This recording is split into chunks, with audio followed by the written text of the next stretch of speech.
Hello and welcome back, ladies and gentlemen, to a BlazeCasting presentation, bringing you guys a game for the grand finals, I guess you could call it, of the winner's bracket of SECS, Antidota's tournament for Sunday evening. So it's the Cup Series there, and we have, as we've been following for multiple games now, we have Hello, This Is Dog, currently tagged as NTL on the Radiant, as they've recently been picked up by a sponsor and just have to go through the motions of verifying that whole deal there. But MMD, Man Mode Dota, recently formed. I don't know if they've changed their roster at all.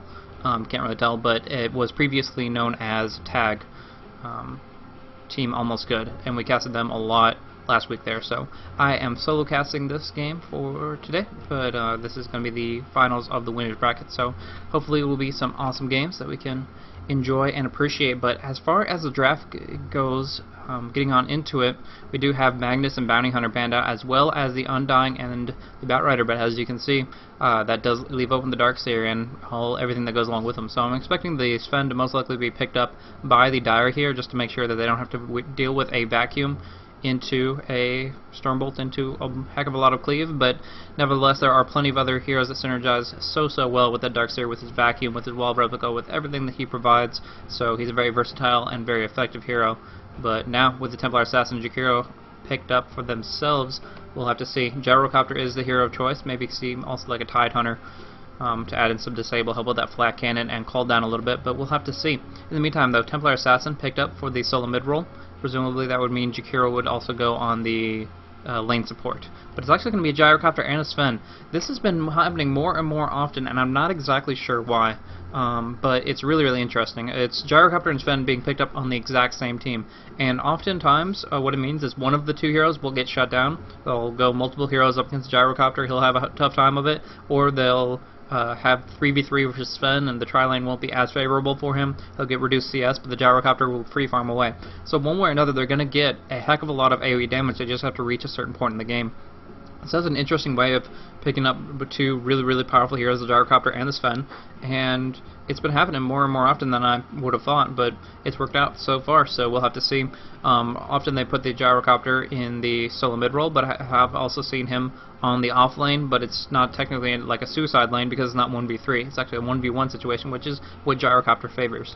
So that works out pretty well for them if they can make it to the late game, but it does cripple their lanes a little bit on the early end, so definitely going to be looking at some powerful supports with a lot of presence starting off for the last two picks going on through, so you can expect those kinds of bans coming out from Man Mode Dota. But going on, let me check everything, all good.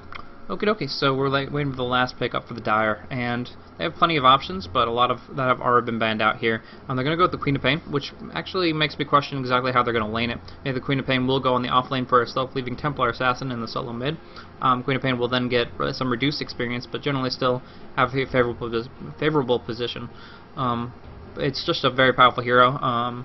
Pretty much until Sven gets his BKB, he is going to be at the mercy of the Queen of Pain, especially that Shadow Strike slowing him down to a crawl. Even with Warcry, it kind of neutralizes each other out, but it's still very difficult for him to close the gap other than with that Stormhammer. So it's going to be a lot of setup required from the Radiant, and from there Queen of Pain can also do a heck of a lot of burst AoE damage until Darkseer picks up that Pipe of Insight. So their general goal is going to be making sure Darkseer doesn't get too much GPM to try to inhibit that pipe, and same with Sven and try to stop that BKB. But most likely, based on this lineup here, especially the Jakiro and Queen of Pain, Gyrocopter and Sven are both going to be going for BKBs, and they're going to be trying to do a lot with that. Interesting bans coming on out from Hello, This Is Dog, specifically the Faceless Void and Luna, going for some late game carry bans. They suspect that Templar Assassins can be played as a number 2 or 3, and with that they want to make sure that the number 1 is no longer an option.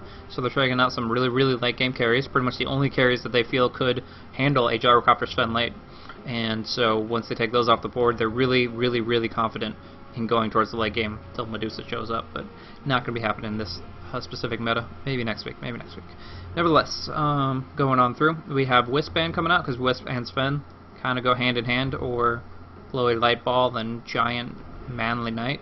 But one way or another, they do tether along those lines, gank very effectively, devastatingly, and provides a lot of benefit through not only mobility through the tether, but also the overcharge providing a lot of attack speed. So that's really one thing that Sven lacks. He needs to stack strength, and he needs to stack attack speed. Crit also very helpful for him. But anyways, that is taking up the board along with the Enigma, so they're not going to be able to go Darkseer, Vacuum into Black Hole, as they may intend.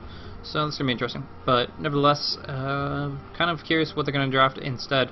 I thought that they would be banning out more like lane support type heroes, but there's still plenty on the board. So Leshrac, definitely one of those. Lina was another option that they banned out in their first ban to try to counter synergize with that Sven. But they're going to go Sven, Leshrac, and then they can go really whatever they want from there. They could go for a jungler like Nature's Prophet and kind of go with an interesting lane positioning on that. But whatever ends up happening, I'd say they have pretty secure lanes right now. Sven is going to the Stormbolt, sets up the Split Earth for about 4 seconds of AoE disable, and from there it's really difficult for the Dire lineup to stay survivable. So Bad Mode Dota gonna have to play very aggressively as per their name in order to try to knock things out. But the Shadow Demon is a very interesting option there. Maybe picking it up just so that the Radiant cannot, but Shadow Demon is just one of those heroes where that disruption can actually turn a fight very, very effectively in your favor, pulls them out of position, puts a couple illusions in their face that they have to deal with all the same. So it's going to be interesting. But yeah, that Nature Prophet did get picked up. He will attempt to play a jungling role, but if that doesn't work out, it won't be the biggest deal in the world. So I'm curious if Sven and Leshrac are going to go for a dual mid, leaving Gyrocopter on one lane and Darkseer on the off lane. That's what I would expect, but obviously there's plenty of options in this very, very versatile game of Dota, so we'll have to see. But yeah, it looks like Sven, Leshrac could easily go for the mid lane, Gyrocopter go for the safe lane farming, with Nature Prophet in the jungle, able to teleport anywhere he pleases and anywhere he needs to be effective, and that would leave Darkseer for the off lane, which is his traditional role there. But yeah, these guys are full of surprises. Could be something I'm completely not thinking of whatsoever, but we'll have to see. Sand King, really like that pickup. Still going to be an issue where if BKBs do come out, that he's not going to be nearly as effective. Same with the Pipe of Insight, but hopefully they're just going to try to burst on through that and try to get a blink before those BKBs come out, because Queen of Pain, Sonic Wave, combined with an Epicenter Burrow Strike and a Scream from the Queen, it's going to be a lot of AoE magic damage that Jakiro can keep them disabled in it and do a lot with it, but we'll have to see. In the meantime, though, GX Slim picking up the Gyrocopter once more. He did play solo mid previously, and with that he had a support, since he is Radiant, he had a support pulling the Easy Camp to the middle lane to actually deny the experience from the enemy med, which was Templar Assassin. So maybe trying to do a little bit more of that and see what they can do to manipulate the experience flow. I gotta go with that. But going on here, change out the overlay real quick. I'm gonna have an early pause going on out, not a big deal. A quick drink, and then we'll be ready to go.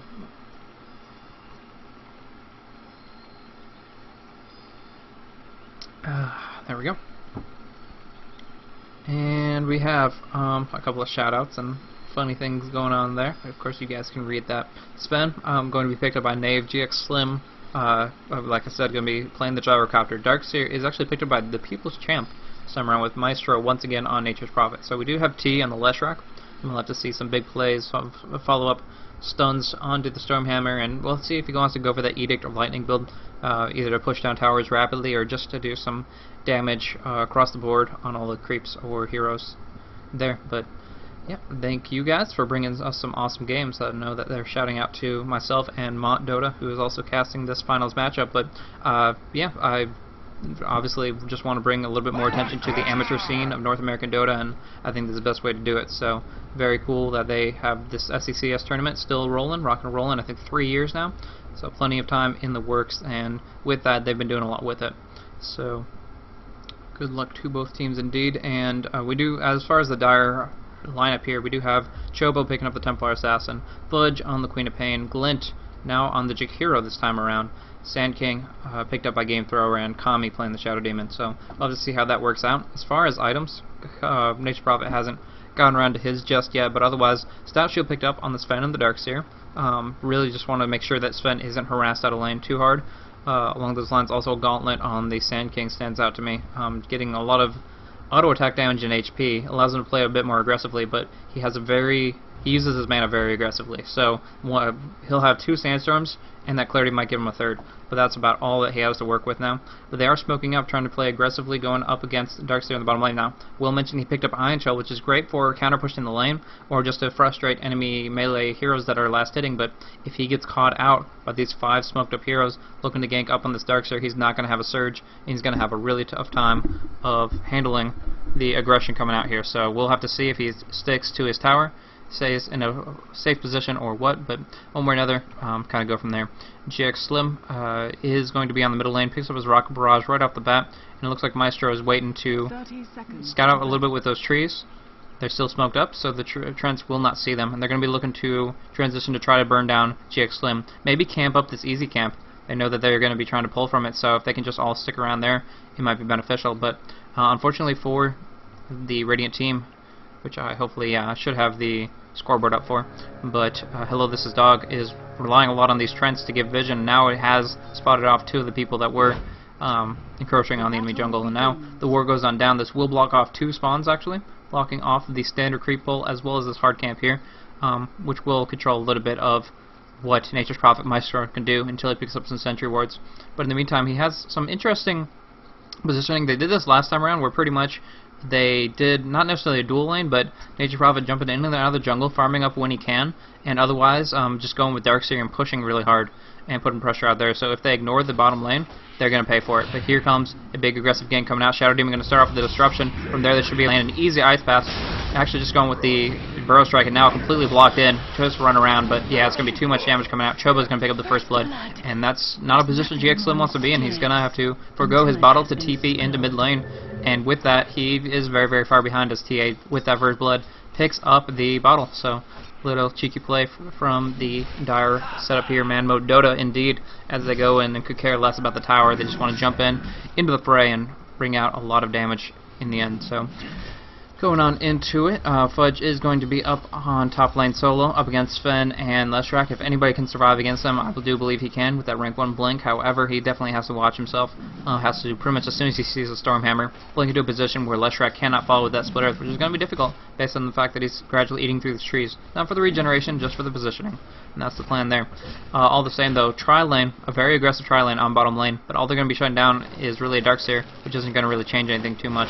Maestro jumping in and out of the lane, teleporting in, and now looking to push, but it's not really going to be as effective as it was last game around, as Jakiro is a much better counter pusher than the Gyrocopter and whoever else they were up against in that lane scenario. But anyways, I think he's taking a decent amount of damage from the Ion Shells on the Trents, and pretty much what this does is give them like a mobile immolation. They can actually maneuver where they want this creep to be and use it to harass down these melee heroes. So Sand King's not necessarily going to pop off the salve anytime soon, but he's also going to be a little bit more cautious about his play. Doesn't want to jump in underneath the tower or anything, that's for sure. Now, Gyrocopter does have some sentries down in mid. Not sure if that's going to help him out too much, as he might just want to make sure that he can bring her out of meld if necessary, but the bigger deal is that he has his bottle, and he wants to look to control runes. Speaking of which, the first one has fun on bottom lane, double damage rune. Kami will be covering that up, and here comes the... Oh, popping off the salve, just nope, it's not enough. And with the flat cannon, actually gets a courier kill as well. Maestro for jumping in to secure it and make sure that it does knock down, but actually nice flat cannon usage by GX Slim. Kills the courier, kills TA, and really sets her back. The courier, I believe, still had the bottle because her inventory was full, so she doesn't have her bottle available for the next 2 minutes, and that's or 3 minutes, and that's very, very unfortunate for her. That's going to set her back a ton. Rune control is not pointless, but half as beneficial as it would be, and she takes a long walk of shame to the lane, and she doesn't have the ability to sacrifice a TP scroll, so that's a lot of gold to the entire team. Now Gyrocopter has a TP, he can jump in and help reinforce this bottom lane or whatever he needs to do. In the meantime though, Jakiro, actually all the heroes down here have hit at least level 2, Sangame picking up level 3, pushing a bit with the Caustic Finale and putting pressure out in that regard. Now Disruption comes on out, followed by a beautiful Ice Path. Again, the Soul Catcher is down there, so bonus damage received, and with that, Burrow Strike has dropped him extremely low. He's trying to juke in the trees. Sand King finds him, negates the salve at the very least, but now he is cornered underneath the tower with no regeneration. Pops the Burrow Strike and will be able to bring him down too, so that's 3 for 1. A grand total of 3 to 1 on the scoreboard here as I bring down the Darkseer. But Sand King, yeah, nice action from Glint. TP going in towards the tower to make sure that Gamethor could get out of there safely, and Magic Sig just to make sure, for good measure, that Maestro wouldn't be able to have anything to say about that. Nevertheless, Chobo going on in, he is very, very unhappy about losing his bottle, has to mind his mana pool, and not really take advantage of the fact that Refraction is such a good damage absorption tool, and instead just gonna kind of eat on through a lot of auto attacks. But the Invis-Rune has spawned up top, and GX Slim is going to be looking for that. At the very least, even though Chobo cannot bottle it, he will be able to deny the rune from GX Slim, making sure that he cannot refill his bottle, and therefore limit the amount of regeneration he can be provided. Now the courier is bringing his magic wand, and in doing so might be able to ferry his bottle if that's what GX Slim wants to do, but one way or another, Chobo kind of shutting him down for the time being, and it looks like he's just going to hang on to the empty bottle for the next couple minutes. Meantime, Fudge is getting some decent experience. Looking at the experience per minute in general, we do have GX Slim capping out on 414, so he's definitely on the top of that there, especially getting that solo kill and the courier kill on the Templar Assassin, so that's really good, effective. And Sand King actually played as the farming role down here, getting the most experience possible. They're actually not leeching anything. They're staying out of the experience range and making sure that he can get his epicenter and burrow strikes maxed out really quickly, so that he can go and wreak a lot of havoc with that burst amount of magic damage going on through. So he has his arcane boots already. You're going to be looking for his blink dagger as a nice follow-up, and I really like this strategy, just farming up the Sand King as much as possible to really get some big eppies going, so that, like I said, you can shut down this Sven prior to him picking up that BKB. That's really clutch, and that's what they're going to be looking for.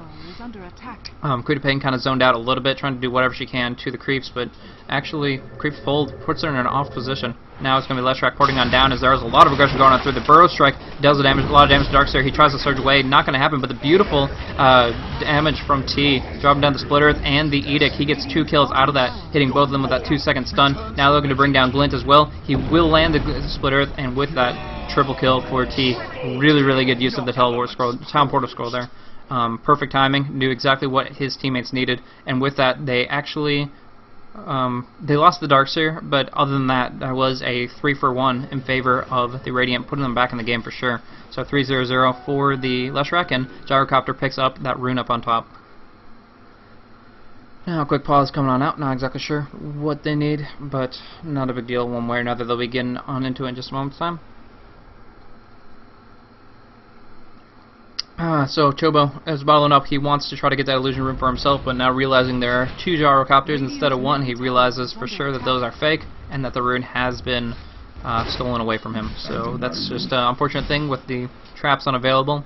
You really have a hard time controlling that top rune. Now he finally has them up, and he's going to use them as often as he can, but the fact of the matter is the dire reward was only revealing this one, and so he gets enough vision to know exactly where the rune is, but not what it is, and not if the Gyrocopter has already covered it, so wasted a bit of time there. In the meantime, Dire have really taken control of this bottom lane pretty effectively. Nature's Prophet doesn't really have a great escape mechanism, so if they can lock him down with even just 1 Burrow Strike, they can follow up with a heck of a lot of stun. They have a really long range of initiation with the Disruption with the Ice Path, and they can do a lot of damage there, but another one of those pesky Trents popped off with the Iron Shell and going to do a little bit of harassment damage, soul catching it just to make sure they can burn down, but you know, that costs a decent amount of mana as well, so we'll have to see.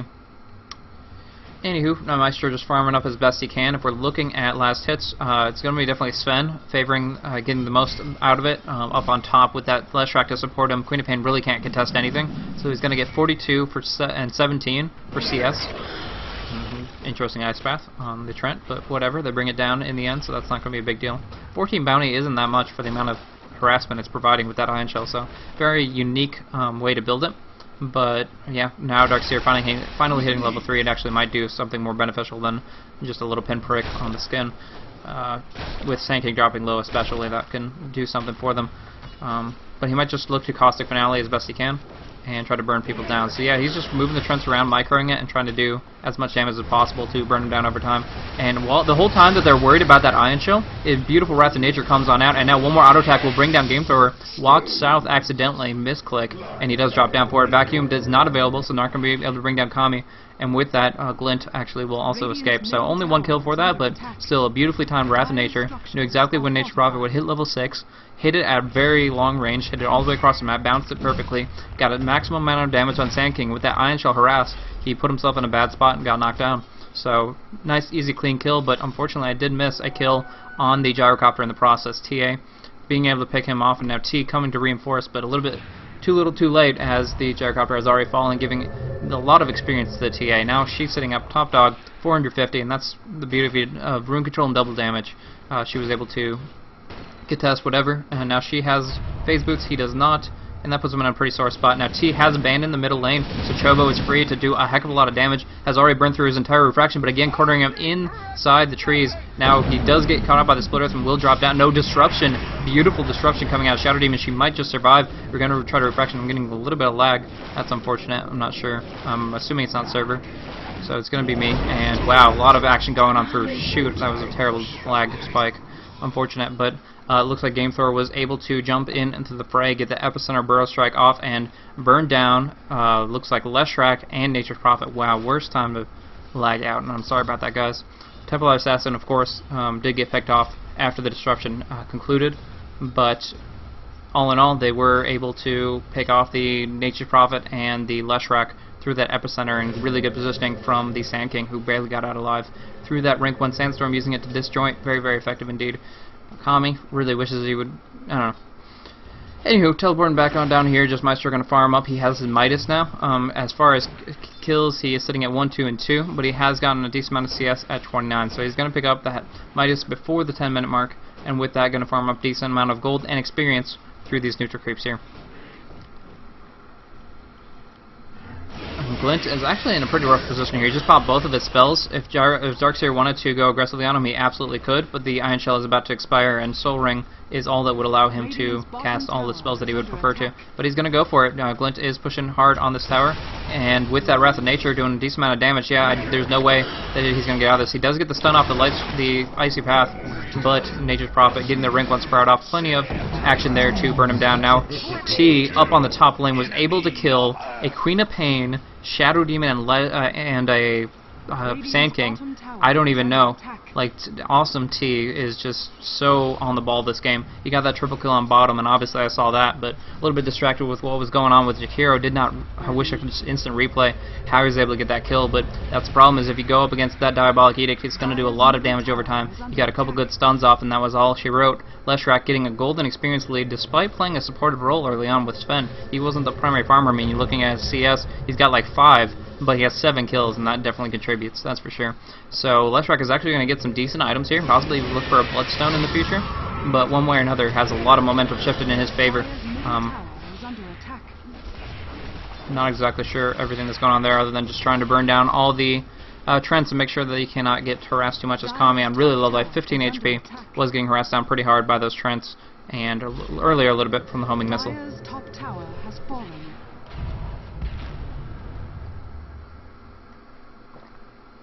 So, in the end, Chobo is doing alright, but if you look at just gold per minute in general, there's 2 heroes completely on his heels. The freshly Midas Nature's Prophet turning creeps to gold allows him to keep up with his Templar Assassin foe, and along with that, the Sven has been running on our heels the entire time with his consistent CS. Now it's time for the Burrow Strike up on the top of the hill, but there goes the stun, the Split Earth, as well as the Edict doing a lot of damage here. Chobo will get knocked down here. They're looking to bring down GameThrower as well. They already popped off. He's going to Burrow Strike up the cliff is his intention. There is a double damager and confusing him a little bit. Not sure if he hesitated on that or what, but one way or another he turned on around. What the yeah, he's apparently most likely he was trying to like Burrow Strike on a position that he couldn't reach based on his rank 4, and with that his character was just spinning around in circles trying to find the best way to get up there. So unfortunately for him, he just pathed the wrong way, and with that was dropped down, and now that is going to be the tier 1 tower that goes down. The fortification is not available, double damage on GX Slim, and of course Leshrac with the Diabolic Edict just burning on through it so quickly and so maliciously and ruthlessly. He just won't let them down. The second he gets a kill, he goes for a tower and continuously adding a lot of damage pressure out that way. It's going to be hard for Templar Assassin or the Queen of Pain to get enough farm to contest the Sven as we go on forward.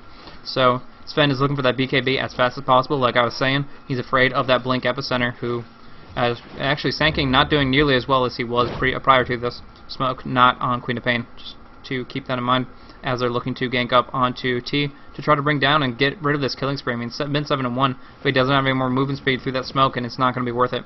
T is already out of range, and with that, their chances of bringing him down are slim to none until they get a really good flank on him. So just going to farm up a little bit of mid. In the meantime, Knave just doing whatever he can to put down pressure up on top, and the Radiant had taken the tier 1 tower kill. So with that, more gold Some people say more money, more problems, but with this momentum game of Dota, I would definitely say that it's going to be more problems for your opponent at this stage. But nice burst right going on through, at least in the stream. Will burst him down. He did even try to pop out the Edict, but no dice there with a Sonic Wave going on through. They wanted to make sure they could finish the job. The call down did go down to try to burn some down, but it did not work out. I said down like 8 times there.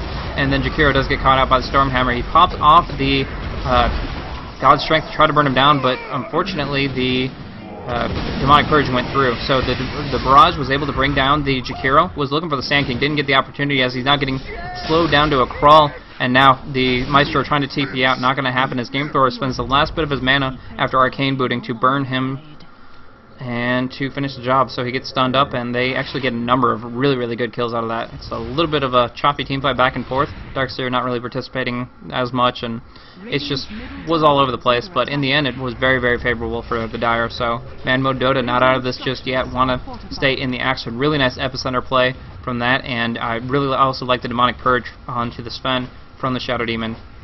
Popping that off pretty much made sure that he couldn't take advantage of the God's Strength and the major damage boost he gets from that, and not able to auto attack on through that. He benefited a lot. So going on through, Sven will be teleporting down to the bottom lane, farming up as best he can, push down on the tier 1 tower a little bit. Surprised it has not fallen just yet with that Ion Shell and Trent type action, but with that tri-lane that they were setting up with Sand King and Jakiro, it's really just almost impossible to push up against that. Dire's bottom tower is under attack. Nice attempt for the Split Earth to try to bring down the Templar Assassin as she was teleporting on out, but not going to happen, unfortunately. Now it looks like Leshrac is going to be looking for that Force Staff. Could be looking for a Dagon as well, but I doubt it. In the meantime, though, TA has picked up her Blink Dagger, and that's a really good mechanic for just jumping in and out of the fray. Just trying to be as aggressive as possible. Using that meld, you can TP on out if you're not taking damage over time, which is not as often as you'd hope it to be with the Rocket Barrage and damage coming out from Leshrac. You're going to be taking a lot of AoE even if you're standing on still. But Chobo trying to go aggressive on T, subjected to Ion Shell and gets stunned up by the Split Earth. Beautiful Split Earth going on through, and she gets stunned out before she can do anything. Shadow Demon gets caught out in the Sprout in the Stormhammer and takes a fall as well. Now Queen of Pain on the run. Rank 4 Blink will get her in an interesting position, but unless she can get it up in 2 seconds, she won't be able to blink into the trees, and therefore she did take a fall. Double kill for GX Slim. Easy tier 1 tower, and they can do whatever they want from here. Oh wow, Blink, what are you doing, man? He gets caught out. Nice Sprout to start things off, and he's going to take a fall as well. Completely out of position there, and just not what he needed to try to turtle that up. So they're going to be looking for the tier 2. Now the 4 tower heroes are down. Why not? Sand King is pushing a bit with that Caustic Finale, trying to put some pressure out, but Sven is enough to hold that at bay whilst they push on the bottom tower here. So interesting Ion Shell usage, probably going to send him north in a moment's time to try to demolish the creep wave pretty quick, but one way or another they're just putting a lot of damage pressure on the tower, using Black Cannon, hitting the tower primarily, and just sending some AoE damage across the board to all the other creeps involved. But now they're trying to reinforce it. They've already popped the fortification. They don't have that option, but the TP comes on through. It looks like Queen of Pain wants to go onto GX Slim, try to burn him down as best they can. Nice damage coming out of Templar Assassin. Beautiful meld hit. And from there, they're going to be able to probably burn him down. Ice Path is the... Oh, Disruption start things off. It will not get stunned up by the Ice Path, just by a little bit. Trying to burst him down. Will he get out? He will not with that Sonic Wave, that's for sure. Unfortunately, a little bit of miscommunication on... Actually, I'll mention that after Chobo goes down, because he is taking a lot of damage on through, but he has the support of his allies. Actually wants to go aggressive once more. Templar Assassin jumps in with that Refraction, but now taking a lot of hits from the tower as she got burned through from the Ion Shell. But the bottle will be enough to keep her alive, as Game Thrower on the back end was able to Burrow Strike Epicenter to finish off the Darkseer. So barely surviving the Templar Assassin. Ion Shell completely evaporated her Refraction, but she still survived based on the bottle usage. However, yeah, Darkseer not so fortunate with that Sand King popping his ulti. But back up, when they were killing the Nature's Prophet up in this position here, they disrupted right when they were doing the Ice Path. They didn't communicate what stuns they were going to be dropping off through, and so with the Ice Path and Disruption both on cooldown, Queen of Pain had to pop her Sonic Wave to make sure that they would kill him before the teleport finished. And with that, it was kind of, they had to waste their ultimate because they didn't coordinate their stuns. If they had staggered them, he would have been dead no matter what, but they popped the ulti. And that's just kind of how it went down. In the end, though, Nave wants to go aggressive, but actually gets Ice Path up. Nice stun coming out on the Templar Assassin. She's going to get burned down immediately. Beautiful vacuum in with the Wrath of Nature. Oh my gosh, Maestro. His Wrath of Natures are just on the ball for sure. And now I definitely see why they qualified for the Defense 3, as they're going to be going on through with their new what do you call it, sponsor, NTL, whoever that may be. But yeah, this is really well coordinated play, getting some nice vacuum, split earth, and Wrath of Nature action all on top of things, and they're just very not only consistent, but just they don't stop putting pressure out on you. Every single tower, every single direction, they get a kill, they make you pay for it, not only with your life, but with your base, and so they drop you down pretty hardcore. And Queen of Pain looking for a sheepstick as soon as she can. Could go for a Lincoln's, but hard to say at this stage. Anyway, she's going to be able to blink on out as she knows that the opposition will be coming sometime soon. A really clutch Dire Ward here, at least knowing where the enemy's going to be transitioning. You can see any of them making southern movements there. It was situational, but it kept Queen of Pain alive right there. BKB almost finished up on Gyrocopter. I'm almost positive it's up on Sven. Where's the courier? Nope. Still needs a little bit more farm, so he's going to have to step that up, as he's currently sitting at only 86 last hits. He was on just way miles ahead of everybody else in last hits only minutes before, but with all this ganking action, it's actually distracted him a lot from his key goal, which is to farm. And so with that, he has a Mithril Hammer in the bank, but he needs that recipe. He needs that extra 900 gold to try to stay in the action here, as he can become immune to all the Epicenter, Burrow Strike, everything that Jakiro throws out, Queen of Pain, etc. It's all these different things coming out all at once, and he's taking a lot of damage right now. He cannot afford to go Mask of Madness, which is a great attack speed item for him, because he's just taking way too much damage. So he's going to go for the BKB, and he'll have it soon enough, but even if he gets it in another minute, he will always wish he had it a little bit sooner. Anyways, Disruption going out with an Ice Path. No Soul Catcher just yet, but popping off the Macro Pyre might have been a bit of a mistake, but here comes the Epicenter coming on through. He does not have mana for Burrow Strike, so he will just Sandstorm on out. This Scream and the Wave trying to burn down Darkseer. I don't think it will be enough, though. He has too much HP regen and too much damage mitigation from the Hooded Defiance, which will soon be a Pipe of Insight actually in the bank right now. So if they can just turtle this up for just a little bit longer, Darkseer is going to get his Pipe, Sven's going to get his BKB. He just picked off the Tier 2 tower, getting the last hit on that, and now he's only 150 away. It's almost the same thing with Gyrocopter. He has his BKB finished, so this is a time to turn things around. You look at the gold graph, they have the advantage, so I guess it's not technically a turnaround fully, but it's still rather back and forth with these engages. Very shortly, I don't believe that will be the case. If they engage in a fair 5v5, that pipe, those two BKBs, they'll be able to just completely destroy the Dire lineup here. They won't even need to rely on quick picks. As long as they have enough armor with the Warcry to mitigate through Templar Assassin's damage, there's really nothing stopping these this Gyrocopter and Sven from just laying waste to the Dire team during that BKB time period. Along with that, Tier 2 is really the only one left standing, and from there they can do a lot of damage on to Roche. They don't really have to worry about them doing any kind of counter-offensive, because not only is this tower free money for them to when they drop it down, but it's also very essential for control over the map. If you have the Tier 1 and Tier 2 down for Dire, and they don't have the towers up here as well, it's going to be very difficult to hang on to Roche whatsoever, and it's going to be pretty easy for them to smoke in.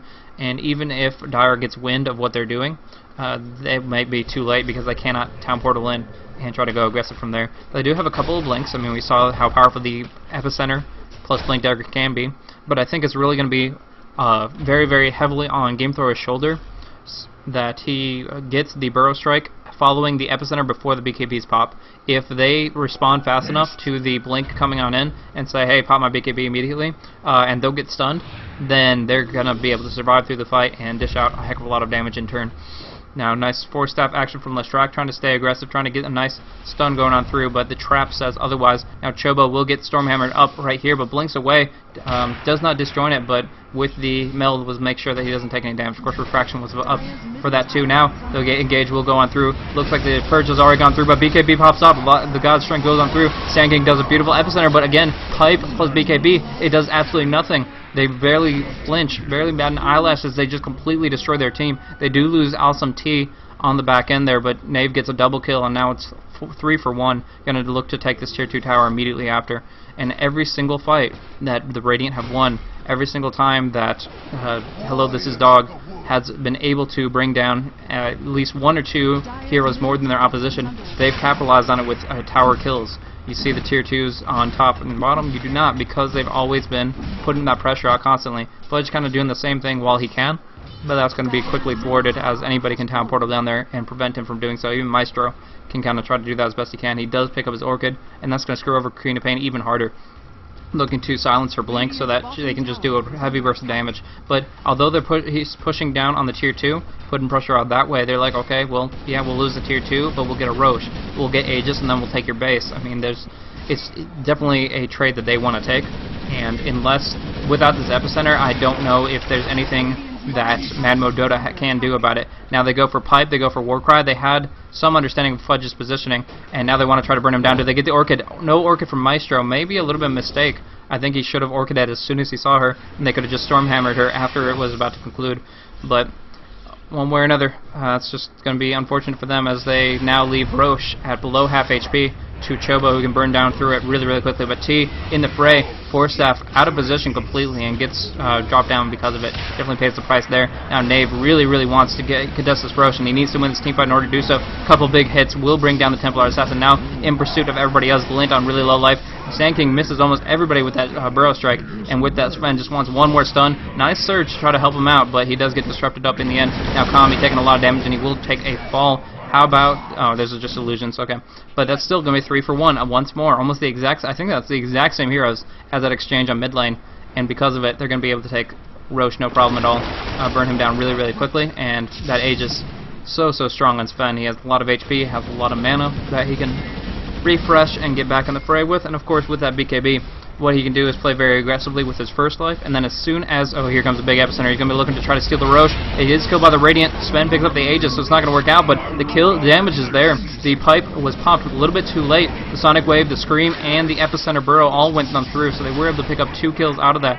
Now Sven immediately pops off the Aegis, so that's 3 kills for 2, and technically I gotta say that was favorable for them, being considering the fact that they were the only 2 alive. It actually worked out pretty well. However, Sven got some experience on out of that, and now 520 experience per minute. He's going to get that rank 3 God Strength in no time at all. They need to stop that. They need to put damage pressure out on him with a Demonic Purge. They might be able to, but no. Split Earth plus that Stormhammer delivering a lot of hurt. They do pop off the Disruption to try to bring down Chobo. He does not get dusted as he was banished out at the time, but that trap's not going to save you when you have this monster of a Leshrac in pursuit. Has the Edict, has the Pulse Nova, and can Force Staff on top of you at any moment. Now they're just going to fall back, but, you know, after taking that TA kill, they're perfectly happy with that. Of course, they would rather be walking away with Aegis in tow, but, you know, sacrifices need to be made at some time. But every time I say that, every time I'm like, okay, they're going to fall back, it's the exact opposite occurs. They pop off the smoke. They want to continue being very, very aggressive, and looks like Leshrac is looking to pop off a Split Earth. He lands it on Glint, dodges the Ice Path perfectly, just in a perfect position, and not have to worry about that at all. And now he does get Shadow Strike a little bit by the Queen of Pain, but instead just 4 staffs away. No problem at all. And yeah, just delivering a heck of a lot of hurt. It's very, very, I mean, I'm not going to say one-sided, but that every single exchange for Radiant has been so strong. You see the benefit of their 6 kill advantage, you see the benefit of their creep kill advantage, you see the fact that they have a Midas, and now that they've, of course, taken 6, I'm going to go with 4 towers more than their opponents. They have a huge amount of gold and a decent amount of experience as well. 10,000 experience, over 14,000 gold, and that's going to really, really help them out as they continue pushing on. I mean, looking at items, we have the Gyrocopter with Yasha looking for his Manta style now that he has that BKB finished up. That Pipe's been up for a while, and now the BKB, along with the Sven's Mask of Madness and Crystallis, is going to deliver a world of hurt, and we should just probably keep our eyes on him for this next fight because it's going to be very devastating if they stick around too long. And I believe that they don't really have a choice. There goes the Orchid. Actually, he Orchided the Queen of Pain. He Shift-Q'd it up after the teleport, but now here comes the damage. Sand King does not have any way of getting out of this. Boom! Just completely destroyed. 3 hit and knocked out completely. Fudge will have his TP blink in just 1 second. Looking for the Split Earth. It does land. He lands the Split Earth, and that gives Knave an unstoppable double kill. Beautiful, beautiful Split Earth there. Just barely clipping him on the edge, but just the exact time and distance he needed. Now T in a little bit of a bad position, pops off the Edict. He's just very cool under pressure, and it burns down the Refraction. Now he's in a bad spot, needs a 4 step down the cliff. Instead, micros it and goes the complete opposite direction. You don't want to be there. Laughing at himself a little bit. That was a complete mistake. Wanted to go obviously down the cliff, but instead right into the enemy's open arms. Now, the Game Thrower wants to put out some pressure, bring out some stuns, but he doesn't have that epicenter, and that's a lot of damage potential that he has lost. If there is a trap on this Darkseer, she could blink on him, but he has the Surge, which will just give him maximum movement speed anyways. Anywho, they could at least look to put a little bit of push pressure out, but Sven up on the top lane, counter pushing like a boss, and it looks like he's just going to town portal down to the mid to try to secure this tier 1. They do have the fortification available, and it looks like they want to contest it. A friggin' tier 1 tower, 28 minutes in the game, but they're like, we must have it, and that burrow strike isn't going to save you. The disruption delays it, but that BKB Sven just running on through, no problem at all, and Nature Prop is going to get a quick hit on that. Now GX Slim in pursuit of Chobo pops up the homing missile, and he'll be able to bring him down. After quite a bit of delay. Actually, one thing is Meld will actually negate that damage as well as Refraction, so it might not work out as well, but now they're looking for Kami. Just needs a little bit of vision on him. The Surge will make sure that he can get in close. They actually got a little bit of vision through the trees. The Sprout gives a nice little AoE circle of vision, and he was able to pick him off, kill off that Shadow Demon, and burn him down. So, no juke in for you. Back of the line, and now they're going to look at pushing on the tier 3 here, putting up the Trents, and this could not necessarily be GG, but be the beginning of the end. A nail in the coffin, if you will, as Fudge doesn't have his ultimate up just yet. Chobo wants to get some damage pressure in, too. He does do a lot of, brings Leshrac down to 1 armor, but now Chobo in a really bad spot. The tier 3 has fallen. He's running for his life, and with the Refraction, he should survive that rocket, but nevertheless, he doesn't have an opportunity to defend these racks. Glint on half-life. Fudge the same. He blinks back in. They're making their last stand, trying to survive, but the BKBs are out, and in the fray comes Knave. It looks like the Kevlar Assassin has dropped down. Big Epicenter coming on through, along with a Sonic Wave and Scream, burning down the Darkseer, who tanks up so much magic damage with that pipe. But nevertheless, there are a lot of buybacks coming on out. Sven and Nature's Prophet have all taken a fall. I presume Sven was just overextended in this position as I was watching that Epicenter go on through, but the damage is done. The melee racks have fallen. The range rack's so low. One more siege creep auto attack that will take him down, and that's going to be the conclusion there. They actually were able to bring down Awesome T as well during that engage. Popped off the burrow strike, and were able to finish the job and not die to the Edict, which obviously is what you want to be doing there. Kind of trading a kill for a kill is not going to help you in this situation. So at least getting that out of the mix, but nevertheless, very small bump in the general advantage of the Radiant, and with those melee and range racks down, these creeps give like half gold and half experience, and they're going to continuously be pushing in, putting pressure out, and limiting how much the Dire can branch out, how much they can farm, and you know, Knave getting stronger and stronger. He's going to be looking for that Day Dallas in no time at all. He did, however, pop 2 buybacks, one for the Nature Prophet, one for the Sven, and that is a lot of gold to lose, but they're still top dogs by far. A Sven that's farming up twice as effectively as your Sand King and Queen of Pain, you're going to have issues, especially with that BKB. Now, it is going on lower duration, down to 5 seconds now. He's popped it off 5 times already. Apparently feels it's good to block Ancient's damage with... I can't explain that. Probably a misclick, probably going for his Mask of Madness, but whatever. It's 5 seconds anyway, so it's not like it's going to get any worse as long as he doesn't need it in the next 35 seconds. But yeah, so that's going to be him farming up, and now the Day Dallas is there. He just needs the Demon Edge, which I think will be a little bit longer, but once he gets that, it's going to be a heck of a lot of damage coming out, and I don't know if Dire really have any of the tools they need to hold that against it. However, Queen of Pain looking for that Scythe of Vice, only 50 gold away from that, and when she gets that, she definitely has the opportunity to try to disable Sven for 3.5 seconds before that BKB comes out. Because there's one double-edged sword about BKB, which I will explain after the drink of water. And it may be too late as they're looking to go aggressive on the top lane. But yeah, they're going to try to catch out Kami, completely catch him out completely. He pops off the disruption, but he's just going to drop down, no problem at all. And in the end, they're also looking at Chobo, a nice Sprout coming on in. No Tangos, no Quelling Blade, and that little Sprout turns into a gigantic disable, 5.25 seconds. Ridiculous if you can't break out of it. And so they're going to easily transition that into a tier 3 push on the top lane. Now, it does have backdoor protection, so it's going to be hard to burn on through, but they do have God's Strength, and they're just going to go wailing on it like crazy with that Mask of Madness. But now the creep wave is here, the backdoor protection has expired, and I don't feel that the 3 remaining Radiant and Dire heroes can defend it. Now, that one comment I was going to make about the BKB real quick, is that because it's only 5 seconds long, you have to be very careful when you pop it. You want to pop it when you see disables incoming, but the Scythe of Vice is instantaneous, so it's kind of like, okay, well, you want to save it, but if you save it too long, then you will get caught out in chain disables following that Scythe. So just like here, he's going to Scythe them up really quickly, and yeah, huge burst of AoE damage, vacuuming them together and just completely destroying them, critting up and almost two-shotting them, just obliterating them. GX Slim getting quite a bit of damage out of that as well, as it's important to mention the amount of damage he can do AoE with that flat cannon, but nevertheless it's going to be the barrage that burns down Glint to half HP, and they're just going to have to sit into the fountain. GG has been called, and that's going to be, I believe, I'm almost positive this was a best of 1. Double checking just to make sure.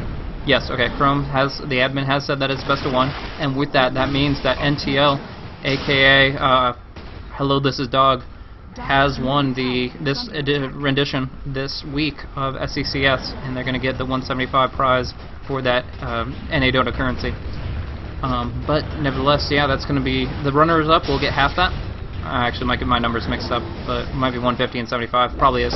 But anyways, they definitely deserved it. Looking at this very, very convincing win, they played very well all week long. I'm very happy to upload the VODs for these. Yeah, all-stars. I mean, they're really, each individual player played extremely well, except for that hilarious 4-staff from Awesome T that I'll probably just rag on him to no end forever. But anyways, going on through there, just kind of messing with them, doing a little bit of fountain diving action. You know, classic Dota stuff. Beautiful vacuum, that kind of thing. But Sven, bye back with the travels. What are you doing? Anyways, it was a good game. It was very fun to cast, and I'm glad I got the opportunity to do it. But the victory will go to NTL and his team and their team. So that's going to be the conclusion of the matchup. Good game has been called. Just a little specific thing of burning down the ancient is really the only thing that remains. So they're going to goof around for a little bit longer, but that'll give me a chance to plug my stream. As yeah, this was very fun to cast. But for those of you that don't know me, those of you tuning in or checking out my channel on YouTube, I have a YouTube channel at youtube.com/BlazeCasting. I have a Twitch channel for live streaming this at twitch.tv/BlazeCasting. I also have a Twitter, which you can check out all updates of when I'm going to be doing different things, or when I'm going to be doing different video guides. Kind of do like a day 9 daily type thing pretty soon. Not going to be daily for sure. I don't have time for that, but you know, a couple days a week wouldn't hurt. And with that, I hope to provide a little bit more than just amateur casting. I want to provide some real content and information, as I'm sure we're getting closer and closer to release. But good game, and it's going to be the end of it. So I'll make sure that stops making that noise. But yeah, well played to Hello This Is Dog. So they're going to take the prize and go out from there. So here comes a tier 3 to take down. We'll go to the scoreboard in just a moment's time. A lot of shoutouts going on through, but really fun and really active. And in the end, Sven is such a beast. Anyways, thank you guys for tuning in. I appreciate your viewership, and of course SECS loves the fact that you guys can appreciate amateur Dota just all the same. Check out nadota.com for a lot of different news and forums and awesome community that has been going for a very long time and will continue going very strong. So good action there, and thanks for tuning in. Again, if you didn't catch it, I'm BlazeCasting, and after this I will be signing off.